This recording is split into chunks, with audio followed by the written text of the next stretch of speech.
This crowd rises to its feet. Vaccaro slammed it home. Garland left wing, free ball. Perfect! Garland one of the lane, lob to Mobley. Pow! And Allen blocked the shot at the rim. Pow! With the left hand and a foul. Welcome to the Chase Down Podcast, part of the Cavs Media family. I'm your host, Justin Rowan. The Chase Down is presented by Fubo TV. Watch over 100 channels of live sports and TV for half the cost of cable. There's no contract and no commitment. Try for free at FuboTV.com. The Cleveland Cavaliers are once again streaking with a statement win over the Atlanta Hawks. And joining me today to discuss it is my co-host, Carter Rodriguez. Carter, how you feeling, buddy? I'm feeling good. They're hot. They're cold. They're hot again. We're streaking. A very, very impressive 3-game winning streak underway. Obviously, an inauspicious start, getting taken to double overtime by Charlotte, but a good old-fashioned butt kicking against Miami, and then just a really, really fun, well-played game against Atlanta, which is really important for potential playoff matchups down the line. This is a team that is trying to be on the same, relative turf as the Cavaliers in the standings. And I think we saw some legitimate growth from this team over these last 3 games in some places that were a little bit deficient during the losing streak. Yeah, I think so as well. I think this is really, really meaningful. Getting that win over Charlotte, like that game, that was stressful. I didn't get to watch that one live, but the fact that you blow that 10-point lead with 52 seconds left was ridiculous. It was stressful. Charlotte didn't play particularly well. Like I thought the Cavs did a good job on the defensive end. They just happened to, get the offensive rebounds, generate like 17 or 20 more shots than the Cavs had on that night. But sometimes you have to kind of win those tough ones. And I thought following it up with a game where they took care of business against Miami was really big, because that Miami team, I know they're shorthanded, but without Bam, without Duncan Robinson, they went down to the wire against a Washington team that we know to be dangerous, right? Like they're up there in the playoff standings, and it was a 1-point loss. You get Bam, you get Duncan Robinson, and I think a couple other guys returned to the lineup against the Cavs as well. Obviously, no Butler or Hero. But that's a team that's really well coached and plays a defensive style that typically the Cavs have some trouble adjusting to. And I thought you did a really good job highlighting on Twitter just this morning and last night how the Cavs utilized the bigs to kind of mitigate some of that defensive pressure that Miami had. Yeah, well, I just feel like that unless you have a really awesome personnel and the Cavs are shooting poorly, I just think you are making a mistake playing 2-3 zone against this Cavaliers team. I know that this is something that, that Miami has done for, a lot of the year as a way to try to, patch some holes, I guess would be a nice way to say it. But, I think that I just thought Evan played, his best game one of his best games of the year. Just killing Miami and Charlotte, frankly, on the short roll. We saw more big-to-big passing tonight. The play that seals the game where Allen, after a couple adventurous short roll passes that didn't go so well, which, by the way, should show you how hard it is to make those passes. And it's crazy, the hit rate Mobley has on them. But, Allen finds Mobley on the baseline cut for an easy dunk, and that's just been easy money for them. Like they're able to just kind of cook teams from the inside out, and I think it is so exciting because and I said this on Twitter, but I just feel like even though Darius and Donovan are so electric, I just feel like if you gave JB Truth Serum, I think those plays that like I just had highlights of are kind of what he wishes the team was all the time. Like I think that is their identity in so many ways. And Darius or Donnie just cooking someone on a step back off the bounce 3, that's like bonus points, breaking glass in case of emergency type of stuff. I feel like the bigs are this team's identity, not just on the defensive end, but on the offensive end. And man, I just think they've both been so good the last couple games. Well, and that was one of the things we talked about in the losing streak as well, right? Is that keeping those guys engaged and getting them those touches in the front court really helps the playmaking of the offense overall. Because when we talk about the need for a playmaking wing, it's because there's certain things defenses can do to smaller guards that you're only going to really be able to counter if you have someone that with size that can act as that pressure release valve. And the fact that Mobley is doing better and better in that role and really blossoming. And even Jared Allen makes really good decisions in those spots. I think is crucial to the Cavs having a good offense. And I wanted to pull up a stat that I think highlights this really well. So this is obviously going into tonight against Atlanta, but front court touches. So this would be any touch that doesn't occur. Like if you carry the ball up, that's not going to count as a front court touch. It's a touch that initiates in the front court. Right now, the Cavs leaders are Mitchell with 34, Garland with 32, LeVert with 32, Mobley with 30, and Allen 26. That's pretty high when you look at the numbers around the league for front court touches. That's like a very, very even distribution between those guys. And I think it highlights that when the Cavs offense is working well, which, I mean, it's the 5th overall offense in the league for a reason, it's because so many guys are getting touches in the half court, right? Like it's not just whoever brings the ball up, gets a pick, and then, just goes to work there. And you look at the contrast with Atlanta. Murray, 29, is their leader in front court touches. That's fewer than Mobley gets. Hunter, 23, Trey, 23, and Collins, 21.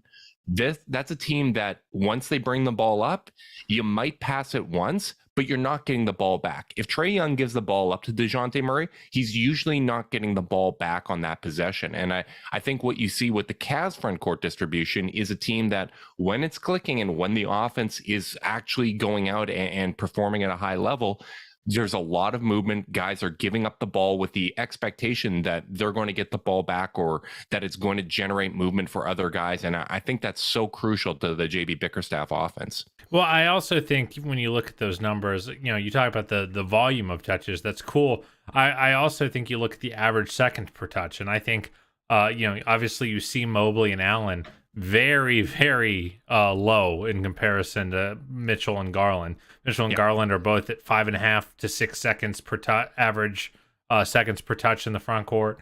Mobley, 2 seconds. Jarrett, 1.6 seconds. And I do think that's very indicative of like how they play when they're at their best.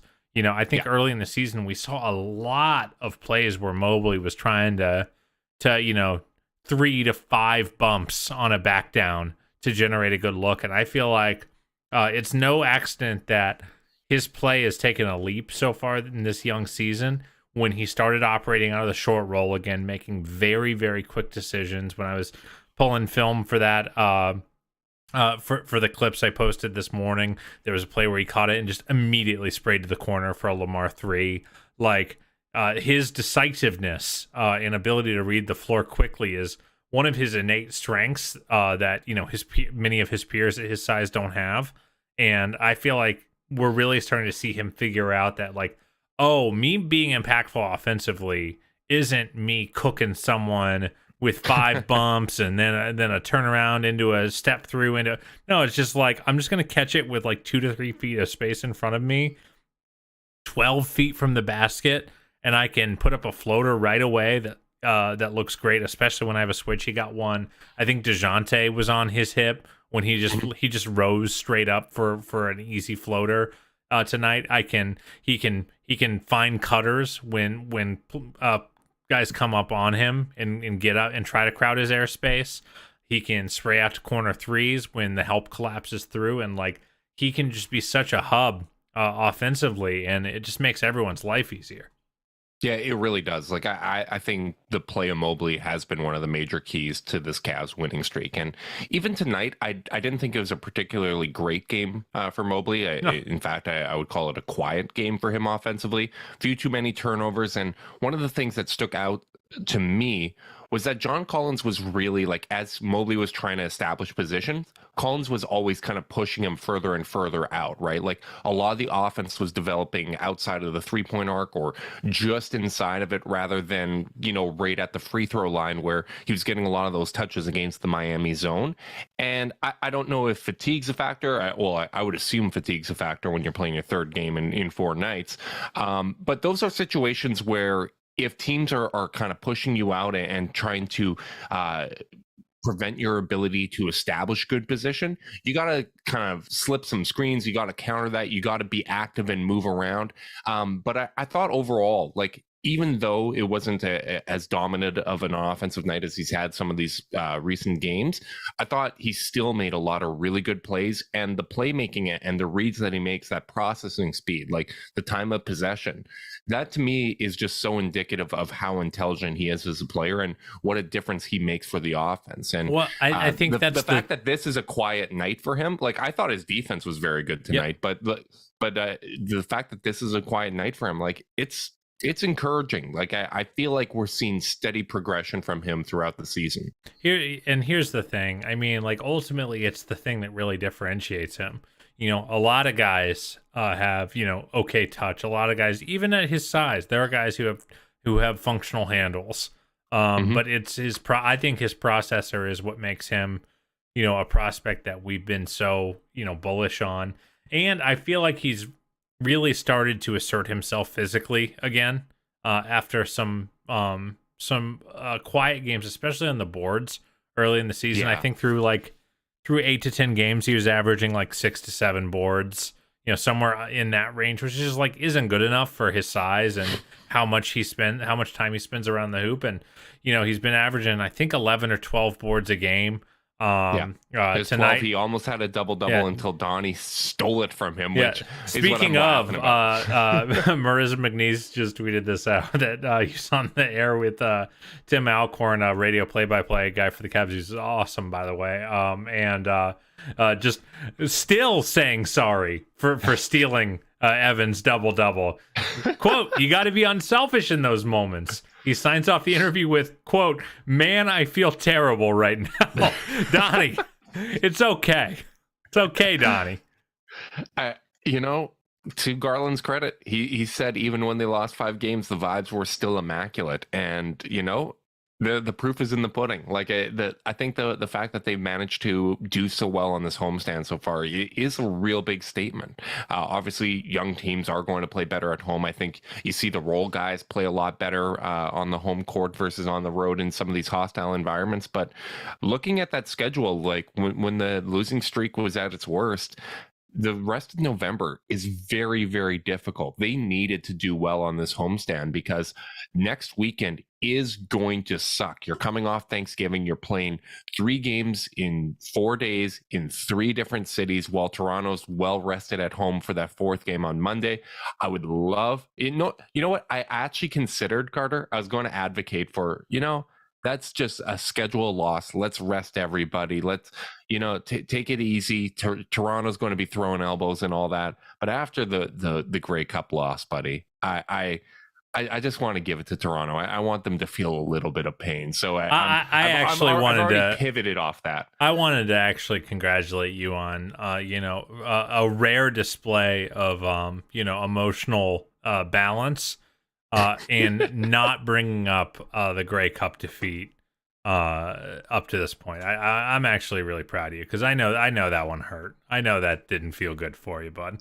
That definitely stung. There was some curse to it. Should I just get it off my chest right now? Yeah, go ahead. And go ahead. We're mid-pod. Podcast? Anyone who's like kind of not a big fan, they've already gone to bed by now. Go ahead, knock it out. Well, first of all, congratulations to the city of Toronto for winning a championship that wasn't the result of injuries. I tweeted this out last night. It wasn't just to be spiteful. I think there's a legit chance that sports history was made last night, that for the first time in sports history, a team that was dead last in attendance won a championship. Carter, can you think of any other example where that would have occurred? Oh, no, I cannot. 1/5 of Canada's population lives in the Greater Toronto area, and there's still average 5,000 fewer fans than the next fewest team. Embarrassing. Maple Leaf Sports and Entertainment, it's on site. I'm not happy about it. But So they played someone the better find game. the audio They of earned that. someone fine. find the audio of me telling Justin that Toronto's a trigger for him, because boy is it. Well, thank goodness that thank goodness the Cavs knocked out of their slump, because I wouldn't want to see you after a Grey Cup loss to Toronto, and then a couple more Cavaliers losses. So I'll call this a win in the aggregate. I'm calling for it a you, win pal. too. The Cavs were looking out for me, and I greatly appreciate that.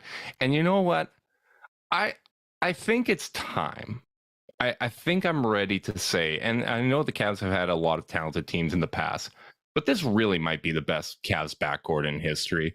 Like, it is absolutely insane. I tweeted out Donovan Mitchell and Darius Garland, 55 points and 18 assists tonight.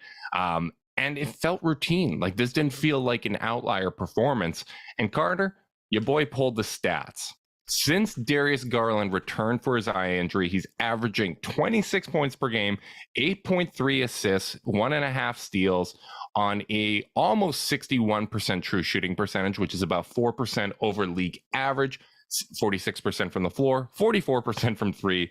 Mitchell, 28 points per game, over 5 assists, almost 1.5 steals as well, and a 63% true shooting percentage, again, 6% over league average.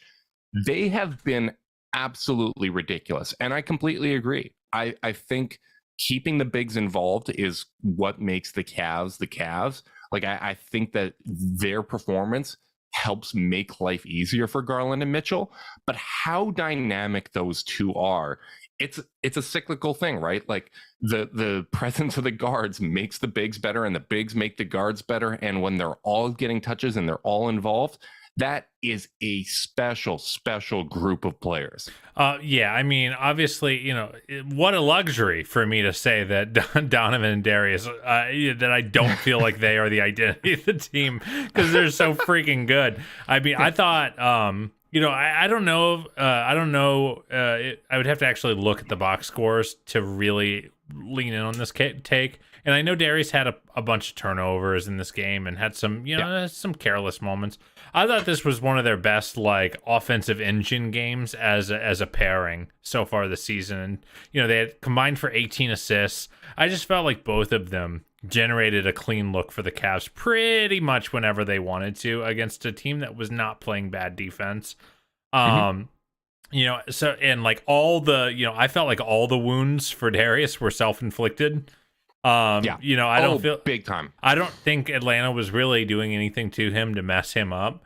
I guess you could be frustrated with that if you wanted to, but like, to me, as like, I'd rather self-inflicted wounds to some extent, because that's so in Darius's control.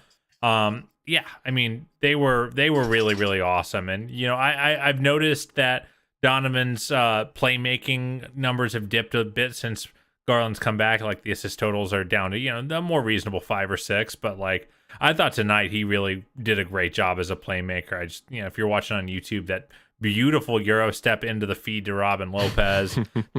Rollo was fun tonight, man. Yeah, he was really good. Yeah, and I was really pleased to see Rollo have a nice game, because he had a rough one against his brother in Milwaukee, which you don't like to see that. I did not love Brooke going full Klay Thompson on us. Kidding. Holy hell, my goodness.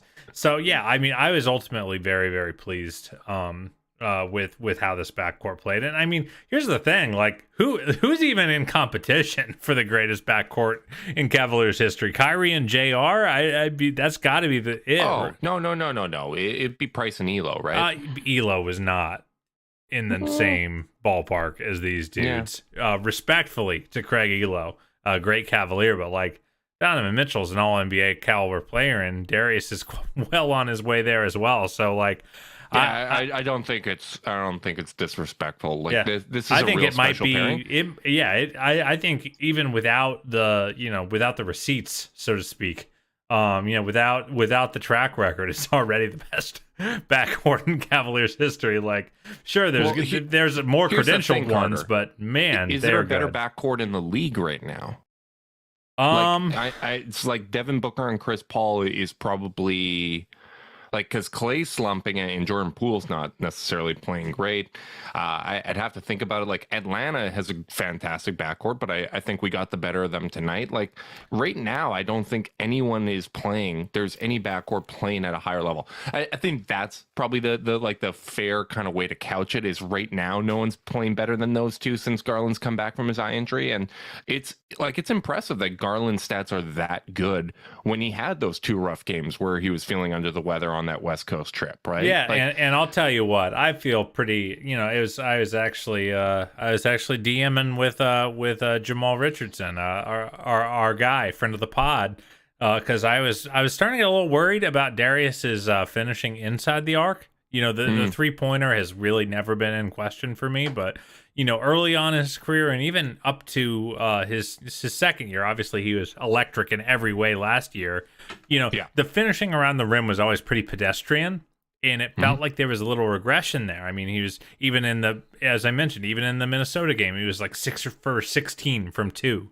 Last 3 games, 13 of 18 against Charlotte from 2-point range, 3 of 5 against Miami, 7 of 12 against Atlanta tonight.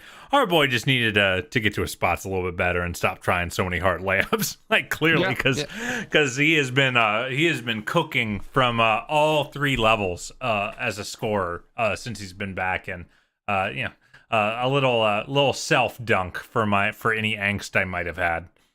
You know what? That's fair. I'm sure like getting back into game shape was a factor as well. But yeah, Garland's looking like his old reliable self. And you know what? I'm a man that appreciates reliability, which is why I love the support we get from Zoom. Support for this podcast and the following message comes from Zoom. 500,000 businesses connect using Zoom, a single platform for phone, chat, workspaces, events, apps, and video. Zoom enables real-time collaboration for teams around the globe.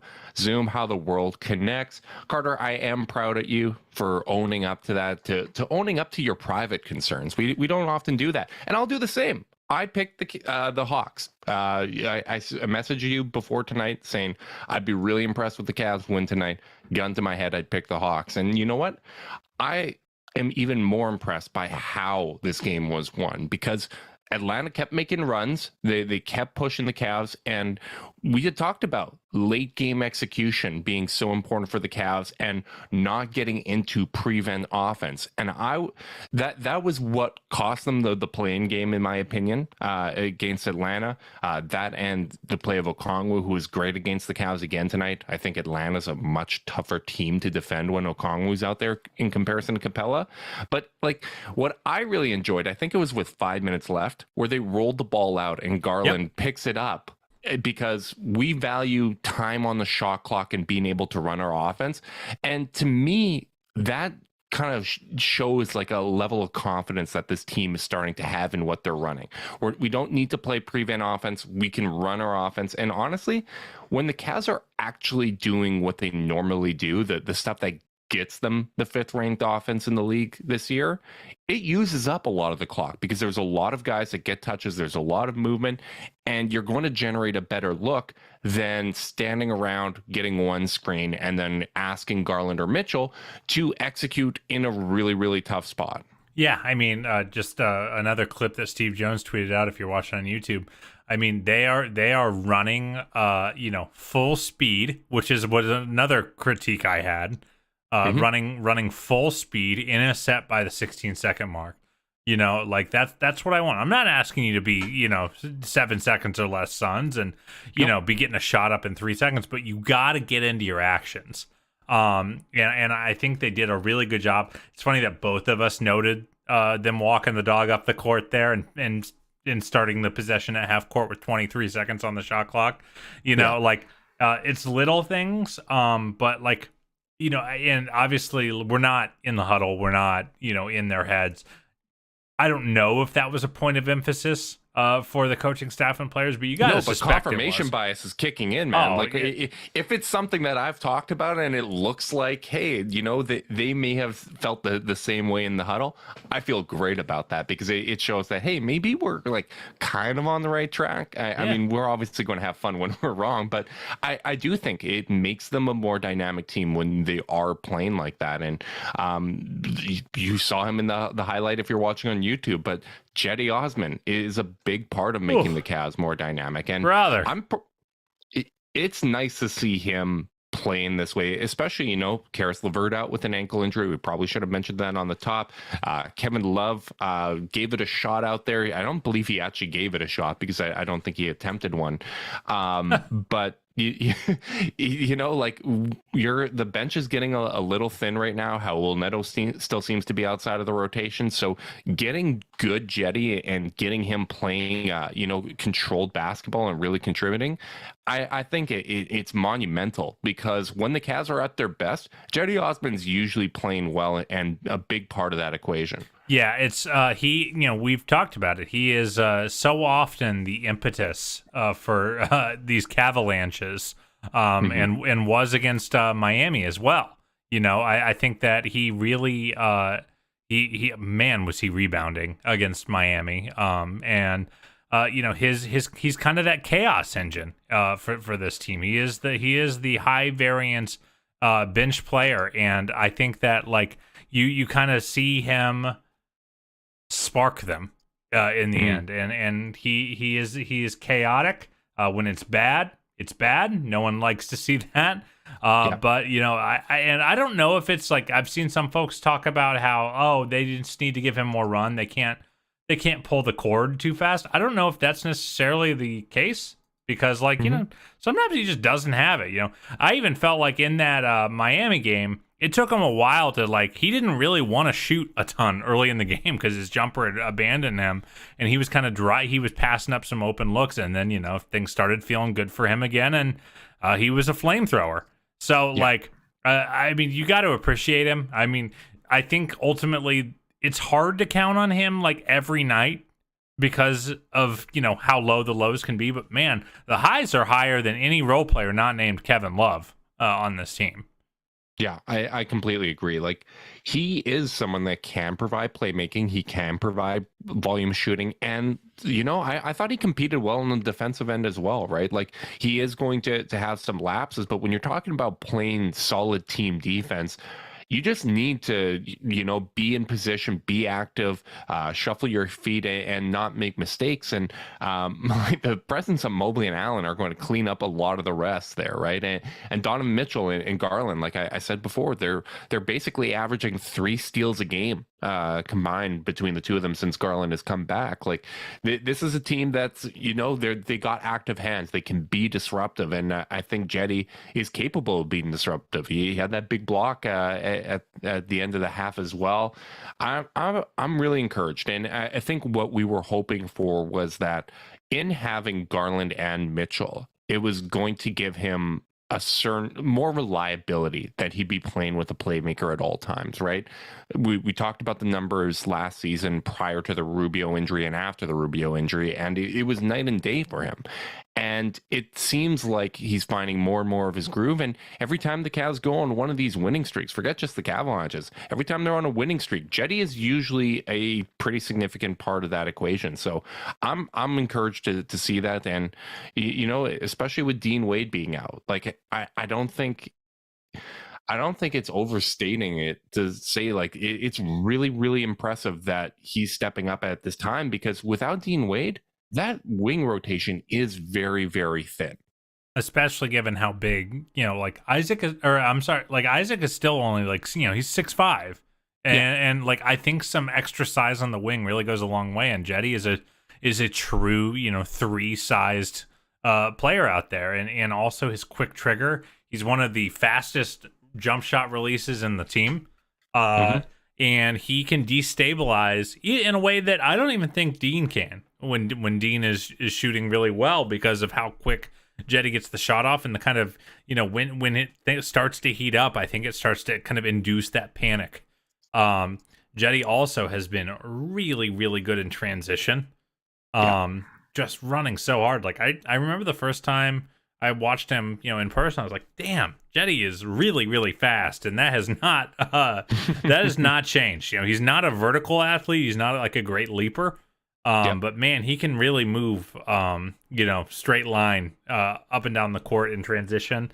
I think his finishing's been really, really good. I think his playmaking's been good enough.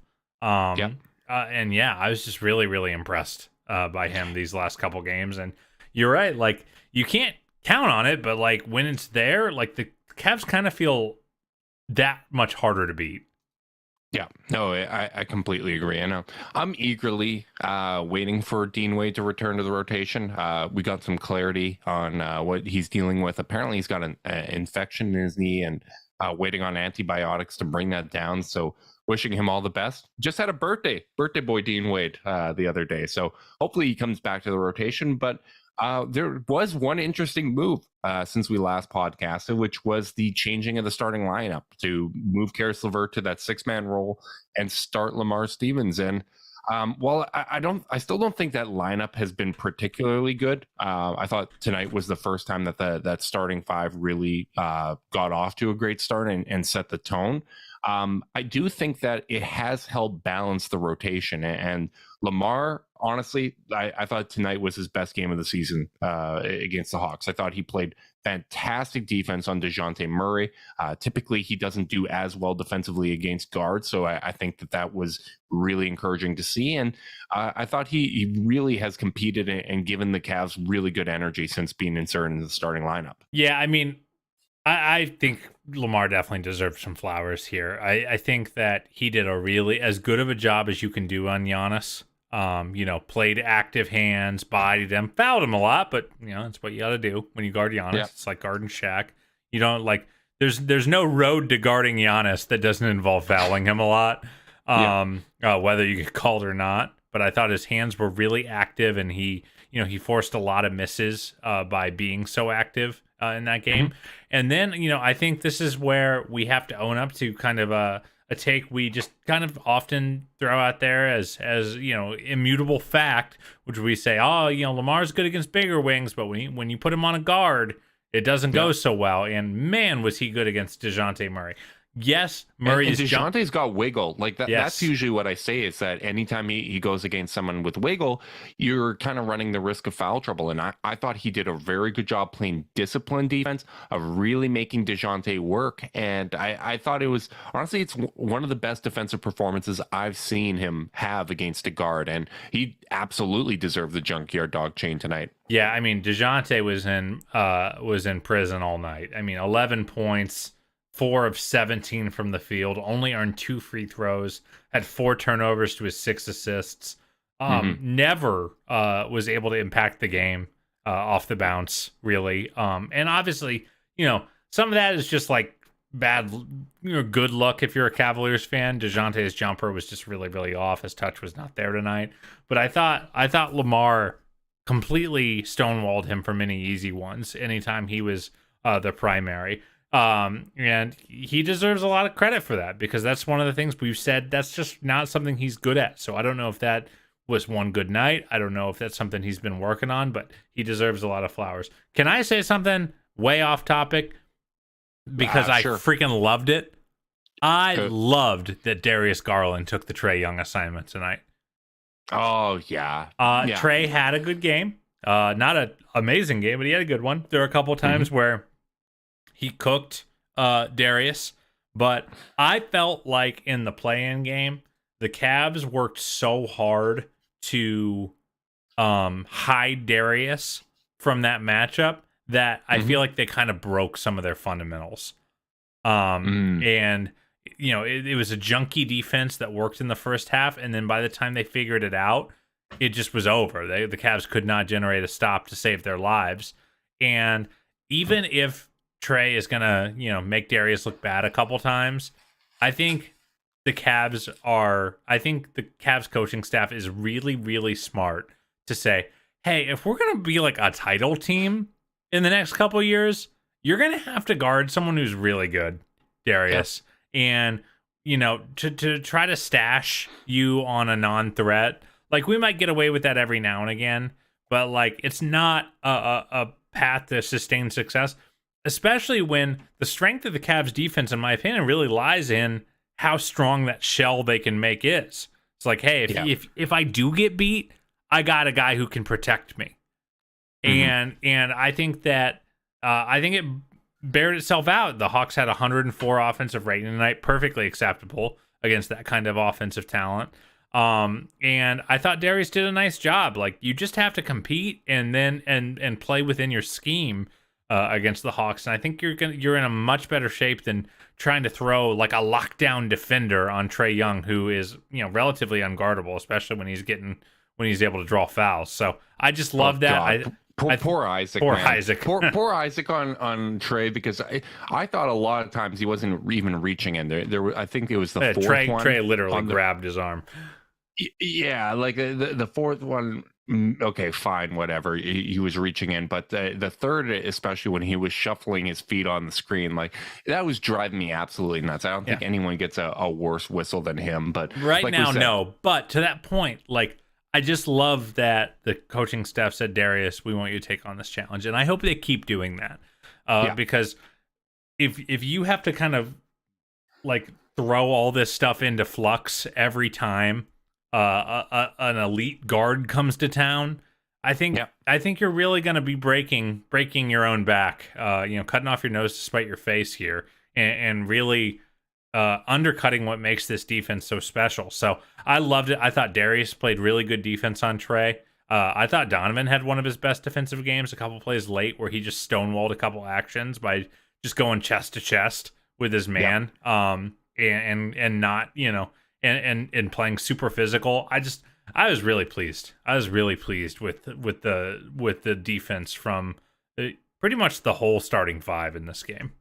Yeah, honestly, I know the Boston wins were great, but I feel like this was their most impressive win of the season.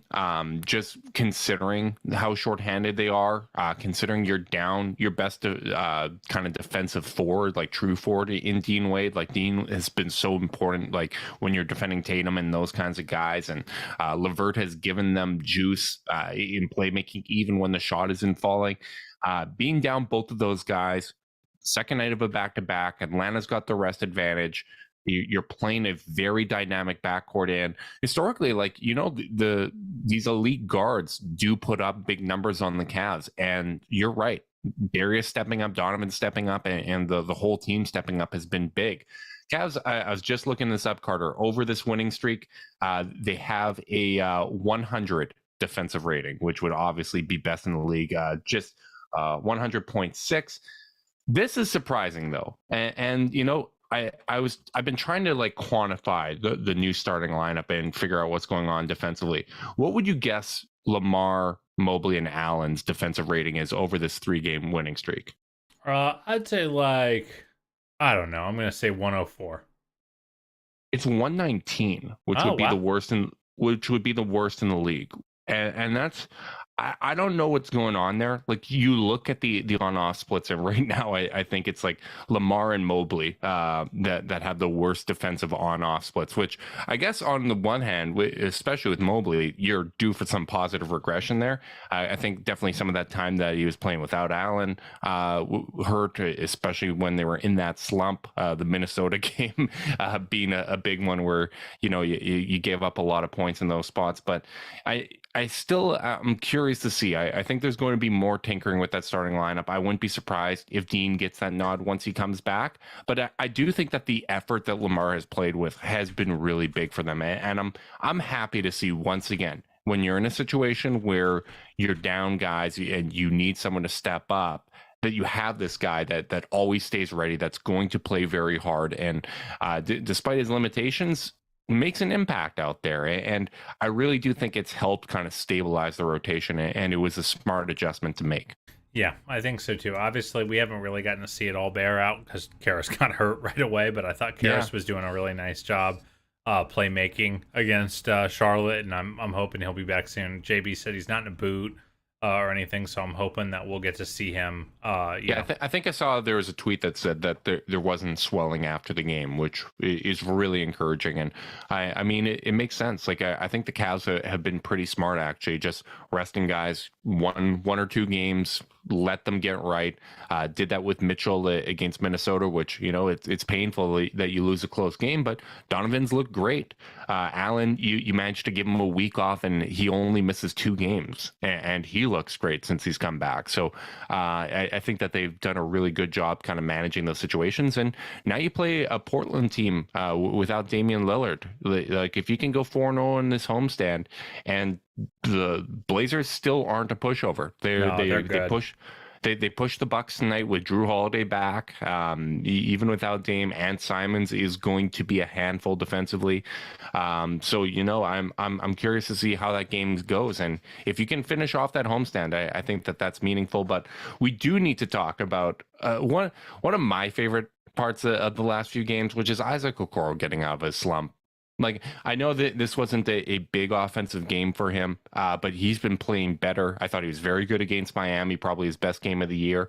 But the third quarter through, I'd say the first 6 minutes of the fourth quarter, I thought Isaac Okoro was defending his butt off as well. Like, he absolutely clamped some guys and really made an impact on this game. And I'm happy that he's back, being a little more confident with the shots that he takes.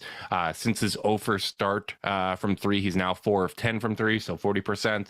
But he's at least taking those shots when he's open, and that is a really significant development, because if Isaac can just get back to where he was at last year in terms of like shooting splits, that makes a big difference, because he is probably the best perimeter defender that we have. Yeah, I think that even though if you're just looking at the game log, you're probably not seeing a major difference outside of the Miami game, where that first and second quarter were fun. Yeah. But ultimately, like, I think we're back to Isaac was not playing particularly helpful basketball, in my opinion, to start the year. I wasn't. I would like to think. I think it was the first time that was really the case, because before it's like quiet, but the impact numbers are there, and the team's better when he's on the court. And that wasn't at least back happening. to that point. Yeah. And I would like to think we're nuanced enough, and hashtag no ball enough to know when a player is helpful, even if the counting stats aren't really there, and vice versa. And I was every time he was out there, it was kind of I felt like I was holding my breath to start the year. He was just having a really rough time. And I feel like even though the box score numbers aren't crazy good or anything like that right now, I feel like he's back to playing a helpful ball. And, I hope that he feels that and is starting to feel some normalcy in his stints on the court, and can keep finding his way back to where he was last year. 'Cause I thought last year he was a very helpful player. Yeah, absolutely. And I think the play-in games got all the attention, but it ignored that, hey, they were a very good starting lineup with him. That was one of the best lineups in the league last year, and he was a significant part of that. Like, he really helped that be a good defensive lineup, and would pick his spots on offense, and has had some good offensive games. And like we said, when he was slumping, and even when the Cavs were slumping, you need to invest in trying to get him going at the very least until Rubio is back, because the upside of what he can do if he gets it going, if he regains his confidence, and if the work in his that he put in the offseason of fixing that jumper and changing the mechanics and all that, if he starts getting confidence and that starts to bear fruit, that really solves a lot of issues on the perimeter. I still think, obviously, we'd love to see another wing. There's an open roster spot. You never know what opportunities are going to be there. Who knows? Maybe Cleveland's going to be a buyout destination this year, finally, now that they're going to be in good position, we would hope, come All-Star break. But Isaac is one of those kind of internal paths to raising the ceiling, and at the very least raising the floor. So just the signs of life that he's getting on the right track, I think, is encouraging. Yeah, 100%. I'm rooting for the guy. Yeah, absolutely. So next game, Portland. We're going live after the Portland game as well, aren't we, Carter? Yes, we are. It's Thanksgiving week. There's no other time to go. So we're I guess we're just a post-game pod type of podcast these days, Justin. We're just that versatile. We can change it up, sometimes you're doing the macro thing. Sometimes it's a little bit of post-game action. I'm not looking forward to next weekend. I've got a lot of dread over that whole thing. It's going to be all right, buddy. It's going to be all right. It's going to be all right. It's, you know, I'd like for the Toronto game to be a little earlier in it because I'd like us to be at our best. But you know what? Sometimes the schedule doesn't do favors. And honestly, it's worth noting that even though we've had all of these games in November where we don't have the rest advantage, we have more rest advantage games than most teams in the league. And most, I think for the next couple months, we don't have more than one or two, like third game in 4 nights, back-to-back situations. So a lot of them are front-loaded in November, and we've navigated this first one well. We won 3 of those games. That's really, really significant. So hopefully they can carry that momentum and get a big win in Portland. Hell yeah, brother. Hell yeah, buddy. And big thanks to everyone tuning in live on YouTube. Really appreciate you guys. Make sure you like and subscribe. Click notification bell so you know when we're going live. If you're listening via podcast, leave us a rating, leave a review, subscribe, unsubscribe, resubscribe, and help cook those books. If you want to be part of the Chase Down's exclusive Discord chat, send a screenshot of that review to chasedownpod@gmail.com. However you choose to support us, we really do appreciate it. Make sure you guys are staying safe out there. Until next time, go Cavs.